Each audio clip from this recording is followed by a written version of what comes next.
Welcome to episode 341 of the Outdoor Biz Podcast.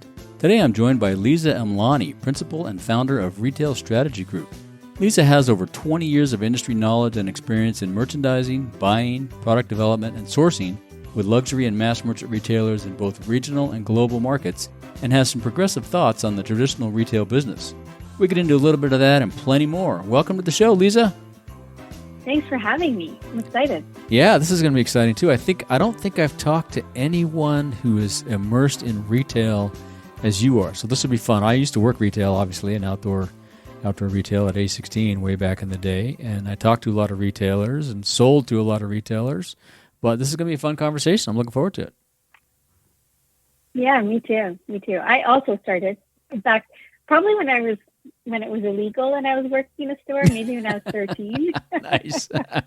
Cool. But yeah, it was illegal. Definitely it was legal. But I also started on the shop floor. So I'm sure we have lots in common. Yeah, it was. So like many of us, was that your first? Yes, it was. I had many jobs, but pretty much all of the jobs I ever had were in a mall. I worked on the shop floor in high school, and then before that, obviously, the illegal job. But I started with Aldo shoes, which I absolutely loved.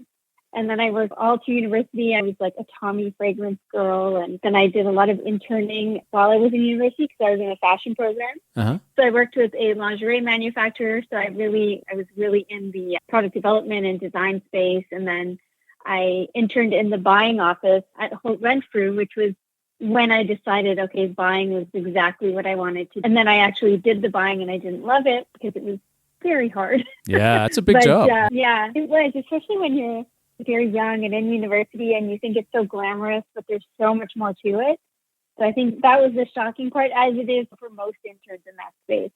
But I loved retail from a very young age. I used to make clothes, be part of the fashion shows in high school and junior high. Oh, wow. So gotcha. I've been embedded in the space for a long time. Gotcha. And you had some sports outdoor retail experience at Sporting Life. What was that? Who were they? What was that like? I'm not familiar with them.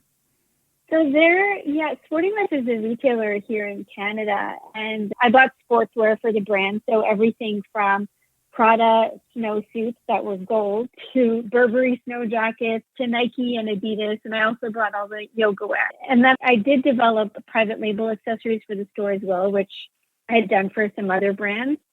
And then more recently, I've worked with some of the biggest and best sportswear and outerwear brands, helping them with their DTC strategies, speed to market, materials management. It's been very eye-opening. I'll bet. To work across channels. Yeah. Yeah, and working in the back end like that too, it's pretty eye-opening too. It's not as glamorous back there. No, the ops side. It is exciting, especially yeah, it is. The best part is when you actually get to talk to customers and see them shopping the assortments that you've bought into, or seeing where the gaps and opportunities are. So I think that's the part that really excited me, just to see the actual sales and customers loving what you're buying. That's the best part of the job. Right. Yeah, that's exciting. And you were at Ralph Lauren for quite a while. You accomplished quite a lot. What was that environment like? Was it a hard, quick-paced, fast-paced office thing? I'll bet. I loved it. I loved Ralph Lauren. I think I was with Ralph Lauren on and off for almost 20 years. So when I had after university, I moved to the UK and I was working in London. I worked at Harrods on the shop floor as well. I was part of their buying program where you start on the floor and then you move up the ranks. And I actually was working with Ralph Lauren Purple Label. So that was when I first fell in love with the brand and the luxury market. A few years later, I worked with Monaco for a number of years. And I was also one of these people to be hired in the Ralph Lauren Canada office. That was very interesting because I got a taste of supply chain and setting up a 3PL and distribution centers. Right. And then my last industry role I was back in London, back in the UK, and I was the lead for the Lauren brand. So I was buying for all of Northern Europe, so I had over 100. But absolutely loved the brand. I kept going back. Full of talented people and so nice, like the best team. Still my friends to this day. Very cool. Which did you enjoy more, Canada or Europe? Probably Canada, because it sounds like you're from Canada. I mean, I'm from both. I was born in the UK, so I have a lot of friends and family there. The one thing I will say about Europe, and I think most people will say this if they've ever lived or worked there, is that the accessibility to travel, you're able to go to so many different countries or drive through so many different countries. And for me, it was seeing the art and the fashion across Europe. Super exciting. I worked also out of the Paris showroom, and I was in Munich every month. So I was traveling a lot. Yeah, it's super fun, So I super would say that easy was over there my too. most to travel. favorite part. Yeah. Yeah, it is. It really is. I don't know how difficult it is now that Brexit's in place, because I left just before Brexit. And I think just with Canada, there's still just so much to see here. So I think that's what I love them both equally, just on different levels. Different things. Yep, that's cool. Yep. And it seems like you have some serious operational chops. Where do those come from? How did you get so operationally focused? And you have to be pretty organized and detailed to do that. That's interesting. Yeah, yes, I do agree with that. But I think you also have to have vision and curiosity. True. And I would say working in industry for over 20 years and then shifting into consulting, which I did in 2018 with Accenture, I saw that there were better ways to go to market and create product. And I think that comes from that curiosity on how can we retail more efficiently and how can we do things better. And I think that's definitely in not only my work ethic and of course my family, and my dad's an engineer and my sister's an engineer. Got you. So I think it also comes from that. But I would say it definitely comes from curiosity and this problem solving mentality that I have. That's pretty cool. That's great. Yeah, that's all the operational people I know that are wizards at it. They just had that curiosity about why did that happen? How did that happen? It's pretty cool. Yeah, and how can we do things better? How can we fix it right? I think there's always a better way. Yeah, there's always a better way. I'm 100% on board with that. Yeah, exactly. Yeah. So tell us about your familiarity with outdoor retail. You've obviously been to a few outdoor retail shops. Yes, I have. And I will say that I'd always been familiar with retail, but I didn't really become immersed into it maybe until about 8 years ago, where I bought my first pair of hiking boots and waterproof pants because I was going to Iceland. Oh, cool. And I knew we were going to hike and do all these things that I'd never done before. I'd never really been into an outdoor retailer, and I went into one in Piccadilly Circus in London. Cool. And Which I one? can't even remember what one? store it was, but I cannot remember what store it was, but it was right beside my office in Mayfair. And I was like, oh my God, I need gear. So I basically bought like everything from the store. And then fast forward to a few years ago when I started working with outdoor and performance brands. And I think that's when I really became fascinated. And it was all the travel I was doing, just finding spots to hike in and go explore. I think that's when the obsession started with outdoor retail. Gotcha. Yeah, it's like a big toy store.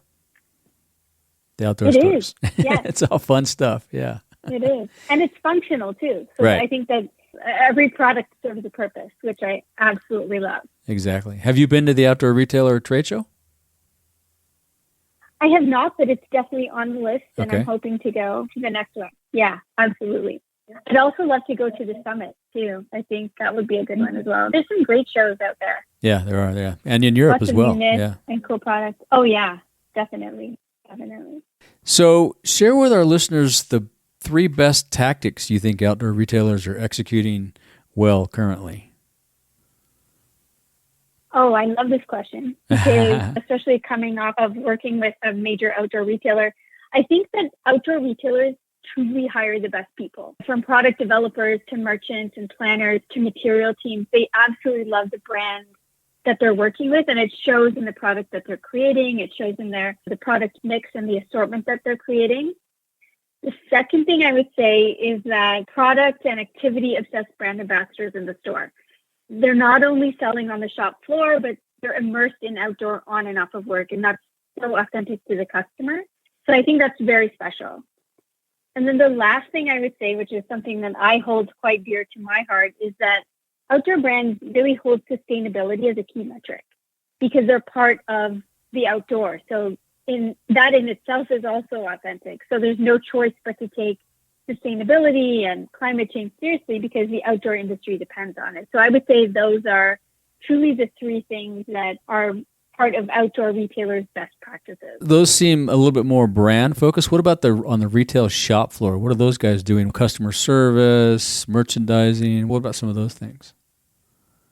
Yeah, I've seen some great storytelling within some really big stores, especially stores like Dick's and even Mech here in Canada, I would say that it's really the brand ambassadors, and I'm always an advocate for frontline workers, that they actually bring the stories to life for the customer. And because they are also outdoor enthusiasts, I think that really shows. And that's why it is authentic when, a brand ambassador at an outdoor retailer is selling. I feel the same way about visual merchandisers on the shop floor as well. I think that there's some great stores that I've been into, and I was just in the REI. I think it was the second ever REI in the Bay Area, and it was beautiful. And you could feel the energy of the store. And I think that is when the art of customer service and hiring great people go hand in hand. And then, of course, it shows in sales and product. What do you think the three biggest areas for improvement are? I would say this is something that I saw at one of the conferences that I was in, which is I saw someone from REI speak. There were some other folks on the panel, and they were talking about diversity in merchandise assortments. And I think that this is something that is an opportunity across brand, across multi-brand retailer, that we need to realize that what happened in the last 2 years and a bit, where the outdoor space really drew in a lot of new outdoor enthusiasts, people of color, people with disabilities. And I think that what we're seeing now is that inclusivity is a game changer and also a necessity. So I think that more representation, not only in diverse product assortments and inclusive product assortments, but also following through to the marketing, to the experts on the shop floor, to offering lower price points or slowing the product life cycle so that we include resale, things like that. And I think that's part of better representation within the outdoor brand. So that's the first one I would say. Okay. The second thing I would say is around material innovation. And I think that would be across apparel, footwear, as well as accessories and equipment, especially from that sustainability lens. Protecting the environment while developing materials that are better for the planet is a win-win. And then the last thing I would say, and I think I can probably come up with quite a few more, but one more I can think of, is while I worked with a few performance brands and outdoor brands, I learned a lot about how to incorporate insights into design and development. I believe there's a very big opportunity here to get closer to the customer, especially as we're expanding into more diverse customer segments and new customer segments and even younger ones, leveraging insights to drive better decisions across merchandising, planning, product creation, and of course, marketing and promotion. Yeah, and it seems like retailers or brands can do a lot of those things you talked about through focus groups. Have you worked with any focus groups with a brand and a retailer at the same time? I have actually. In fact, I worked with one of the bigger brands out of Portland. And what we did was we were trying to understand how do we incorporate product feedback while we're developing and designing a collection. And that would be, yes, through focus groups, but also through collaboration with the customer. So what are those inputs that we can use from the customer to design and develop a product before we even sample a product? And that's also not only the responsible way of going to market, because you're reducing overdevelopment, but that's one way to use focus groups is in the prior to design and development or during. That makes sense, yeah. And let's shift gears a little bit and talk about Retail Strategy Group. What is that? What do you do and how do you do it? So in 2020, in the heart of a pandemic, I opened up a consulting firm called Retail Strategy Group. And what we do is we help brands and retailers drive efficiencies across merchandising and product creation processes. So the things that I've done for 20 years. And typical outcomes could include accelerating speed to market, reducing overdevelopment, and all that physical sampling that we do. And of course, driving more responsible merchandising and product creation practices. So having that sustainability lens in mind so that we reduce how much we're putting out into the world. Gotcha. These are some of the things we do. Yeah. And can you tell our listeners about some of the clients you work with? Anybody you can share? Yeah, absolutely. Yeah? Cool. I can't name names. Okay. But I can say that we work with both multi-brand retailers and design-led brands. Pretty much, I think all of them are global at this point. So we know that there are caveats to think about with different regions around the globe, and verticals can span from apparel, footwear, to equipment and accessories. We even work with some folks in the off-price channel to help reduce some of that, or have a channel for excess inventory for some of these full-price retailers. And you focus on all product categories, footwear, equipment, apparel, everything? Yep. Oh, cool. Interesting. Yeah, absolutely. I think that for the most part, in working with all these different types of categories, going to market is pretty much the same way. We all have calendars that we work with. We all have this similar type of functions across teams. So it's really around focusing on process efficiencies and increasing productivity across teams when we're creating and going to market. That makes sense. And put your crystal ball on, get your crystal ball out now. How do you think retail will change the most in the next 3 to 5 years? I do talk about this a little bit. I made some retail predictions at the start of the year, and I stand by them. Oh. I do think that our workforce will change dramatically. We're going to get faster to market because we are going to eliminate manual ways of working. And in some cases, many of the functions we have today could disappear, like planning and merchandising. And a lot of these roles will actually transform into customer strategists and product specialists, especially where we can automate or use smart AI tools to help determine things like capacity and depth and assortment planning. We're going to have those roles shift. How do we get more strategic when we go to market? How do we get closer to the customer and spend more time with them? Well, we'll do that as we eliminate some of those functions that can be automated. And I do think that customers will be more involved in what we see in stores, on the shop floor, and through collaboration, like we mentioned earlier, in design and product selection. I think customers will have more of a stake. So what we're seeing a little bit right now in the meta space and in NFTs, where consumers can buy into a certain product, but multiple consumers can buy into certain products, I think we're going to start seeing that in physical products. And then I do think that seasons will start to disappear. Instead of having a pre-fall, a fall, a pre-spring, summer lines, I think we're going to have more seasonless, and we're going to focus on just truly the right product at the right time and in the right place. And then I think we're seeing this today where stores are becoming either transactional or experiential. So I think that's still going to be a thing. And I hope that we're going to solve the sizing problem, because I think fitting apparel and footwear to the customer versus the other way around, I think we're going to see a solve for that. So that's going to put a big stress and focus on logistics, right? Oh, definitely. I think that the supply chain, understanding the components of the supply chain, that building more partnerships with our vendor community versus having the traditional factory buyer or factory designer type of relationship. So more collaboration across the board. And it's going to compress the cycle a lot too, because you're going to have a quicker to market new innovative materials and findings and things, so you can get the product designed in the show floor showroom quicker. Yeah, exactly. And I think once you start implementing digital tools in the right places in the line plan or in the product creation process, I think that will also help product get faster to market and on the shop floor. But I think that once you remove that seasonality from an assortment, I think you could spend time on product that is more complex, spend time on innovation in textile or product creation versus sorting core product every single season, which I think that we are going to start to move away from that. How do you think that's going to change the buying cycle? Because right now, I remember when I was a sales guy, we had these big collections that you could buy into. But with this shorter time frame and more quickly changing products, you won't be able to buy these massive amounts of fall product. You'll have to keep a shorter assortment on the floor, so because it's going to change more often, right? Yeah, which I think is better, not only from an environment standpoint, right? Yeah.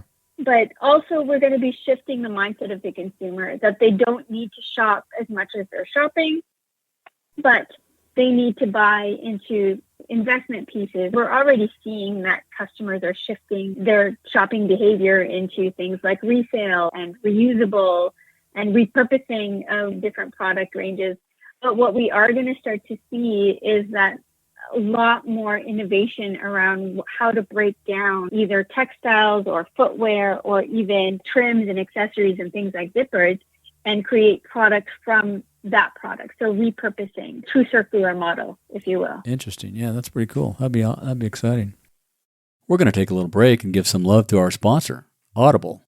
Those long drives to visit family over the holidays, or maybe to a trade show since a lot of us are flying less these days. I just want to crush that travel boredom. So I flipped to Audible. Audible is like having a library in my phone. Whether highway mile markers are blowing past like a white picket fence, or I'm racking up more frequent flyer miles, Audible helps me pass the time. I can get lost in a great book, and next thing I've arrived at my destination. Get your free Audible trial today. Sign up at ricksays.com/audible. There are over 180,000 titles to choose from. Go to ricksays.com/audible and start your free trial with Audible today and crush that travel boredom. Now, back to the show. So tell us about 3 ways Retail Strategy Group can help an outdoor retail business, or maybe the top. We talked a little bit about what you do, but what are the top 3 things that you focus on to help these folks? The first thing I would say is definitely rethinking that product creation process. So helping brands get faster to market. There are so many barriers to how we work today, including excessive physical sampling. We have a term, and I'm sure you've heard it coming from sales, is no sample, no sale. I think that's something that we need to absolutely change. And a lot of this is tied to the calendar and how we go to market and create products. I spoke about this last week, actually, at the PI Apparel Show in New York, and it was all around innovation and new ways of working and thinking around product development. It's not a new concept, I don't think. I think it's just a lot of people just don't know where to start. So that's something that I would love to help more outdoor retailers. Optimizing merchandising strategies. So reimagining how we think about seasonality, which is what I just talked about, and how building assortments around stories versus looking at product in a core versus fashion. So thinking about it as stories instead. I recently wrote a piece for the June issue of Running Insight magazine on this exact same topic, around essentials and accessories and how that will actually build stories on the shop floor, but also be interesting for customers. And then speaking about customers, how to get closer to the customer through insights and how those insights will drive product planning and merchandising decisions specifically. I think we see a lot of examples on how insights, especially through digital and digital data capture, how that drives promotion and marketing. But I almost feel like promotion and marketing and the marketing folks hold these insights hostage. So how do we get closer to the customer from a merchandising and a product creation perspective? And it would be through learning about what the customer wants before they know they want it. And a lot of sharing of that information would help, yeah. Yeah, exactly. Yeah. Lots of retail silos. I don't know if you've heard of them. Oh, yeah. But, I'm definitely lots of silos everywhere, actually. Retail, wholesale, there's a lot of silos there still. Are. Yeah. Yeah, definitely. It's a human thing, I think, unfortunately. Oh, yeah. So one of the ways to break down those silos is through communication. Do you have any thoughts or plans about launching a podcast to talk about all this kind of stuff? We get asked this a lot. We have a YouTube channel. Cool. We did post a few videos and then, of course, post all the content that were on the YouTube channel. But we do get asked this a lot. So there is something in the works and there's more to come. So Stay tuned. Awesome. I'll call you first. Yep, let me know. We'll share it out. Yeah, exactly. Yeah, that's cool. So what outdoor activities do you participate in? Sounds like you hike a lot. Yeah, definitely hiking. I did try hiking in the winter and I didn't love it. I'm not great with falling on ice, but I don't think anybody is. I'll definitely try. I know. What I did love was we were in Vegas for a conference a few months ago. And we went out to Red Rock, and I loved hiking in that area. It was so beautiful. Definitely hiking. My partner is a climber, so he's trying to convince me to boulder, but I haven't had the courage to do that yet. So stay tuned again. And running. Yeah, definitely running. I really love to be outdoors. Anything outdoors. Which that I makes didn't sense. know. I didn't know I loved until I went to Iceland. Yeah, sometimes you got to go do it to realize how cool it is. Yeah, that's awesome. I know, and I went back too. I think I've been to Iceland 3 times. Oh, cool! I love it. Yeah, awesome. Definitely recommend going. Yeah, it's on my list. I haven't been there. Yeah, I got to get up there. Yeah. Any exciting projects in the queue you can tell us about? Ooh, It's a tough one. Some you probably can't talk about, Without giving too much away, right. Without giving too much away, I can tell you that we're doing some work around calendar optimization and assisting brands with product creation and reducing overdevelopment so they can spend more time on innovation and getting closer to the customer. What I am finding with speaking with brands, and at the conference last week, for example, there's a lot of opportunity in driving efficiencies across the way we create product and how we assort product today. Because we can't go back to pre-pandemic ways of working. I think that's what we're leaning towards, but we do need to think differently and work differently. And because the customer is always evolving. So the retailers need to be the same. I'm working with the Off-Price Show quite closely on how we can solve the full price retail industry's excess inventory challenge, which, everybody's talking about right now. Target's in a fire sale. And, I just talked to, I can't remember who I talked to about the fire sale. I think it was Footwear News or Wall Street Journal. But I think that there's an opportunity here within Off-Price because they're the ones who are doing very well right now. Yeah, so much stuff. Yeah, exactly. Yeah. I know. Stuff, yeah. Yeah, so I would say I'm also going to go back to the PI Apparel Show actually in September, and we're going to be talking about supply chain. So how to work with factories, giving them more ownership and empowerment around things like testing and fit and taking them on that digital transformation and tech journey with you as a brand. I think that's something, it could really benefit not only how you go to market, but how fast you can get there. So really leveraging your partners. Cool. That sounds pretty exciting. And do you have any suggestions or advice for folks that want to get into retail, buying, or merchandising? I do. Be obsessed about products or the industry that you're looking to get into. I think that you never want your work to feel like work. And I absolutely don't. I love what I do. And do the work and get your hands dirty. So if you want to be a merchant or a designer, then definitely work on the shop floor or shadow a designer or pattern maker just to get the full breadth of what the role entails and to make sure that you do love it. Because, that's something that most of the folks that I know in our industry, they absolutely love what they do. And I think that's imperative. You got to love what you do. That's the bottom line for me, I think. Yeah. You spend so much time at it, you might as well enjoy it. No, especially when your office is just downstairs. We're all working from home now. I hope that we can enjoy what we're doing. Exactly, right, yeah. What's your favorite outdoor gear purchase under $100? I recently just purchased a new pair of hiking boots. I know we keep going back to the hiking, but this is something that I'm really getting into. Yeah. And they're ultra lightweight, so that was exciting. Okay, cool. Remember what brand they are? Yeah, actually it was Vans. And I didn't even know Vans had a line of hiking boots, but they do. Okay. It was there from, Gotcha. and they're made with Gore-Tex, so I absolutely love Gore-Tex. So cool. I was pretty much sold right away. Interesting. On that one. Well, I'll find those and put a link to those in the show notes. That sounds interesting. Are you a big reader? Do you have any favorite books? Oh, I love reading. I love books. I love all books on fashion and art for sure. But my all-time faves, I would say Kite Runner and The Alchemist are my favorite books. And I even have them on my desk. Yeah. And then right now I'm reading Dana Thomas's Fashionopolis, The Price of Fast Fashion and Future of Clothes. And it talks about some of the challenges we're facing as an industry globally on waste and what's happening with these fast and ultra fast fashion retailers. So that's something that is truly aligned with some of the things that I do in my work, but it's such a great read. I'll bet that's interesting. Yeah, I'll have to check that out. I just finished reading a book about a woman who rode around the world on a container ship. What? Yeah, it's interesting. You need to send me the name of that book. I'll send you the link. It's an old book, but she's a British woman, and she just wanted to hop on a container ship and ride around the world as it does its thing. It's interesting. It sounds very boring because it's a container ship. There's not a lot to do, but it's a good book. I'll send you the name of it. Yeah. Yeah, I'm sure it wouldn't be boring if she was stuck in the Suez Canal in 2020. No, there's certain parts that weren't boring when she talks about some of the pirating that was going on, and they had to be aware of that. And, but parts of it, you're just in the middle of the ocean on a container ship. What do you do? So pretty cool. It's a good book. Oh, definitely. You just reminded me of something, actually, because when I was with Ralph Lauren Canada, I was helping make Air Sea decisions. And at one point, there was a container that was lost, and nobody could figure out where the product was. And it was actually, the ship was attacked by pilots. Oh, wow. So this was something that actually happened that I could not believe. Yeah. It did happen. Yeah, she has a couple of chapters on that. It's amazing. It's scary, but Pretty amazing. As we wrap up, is there anything else you'd like to say or ask of our listeners?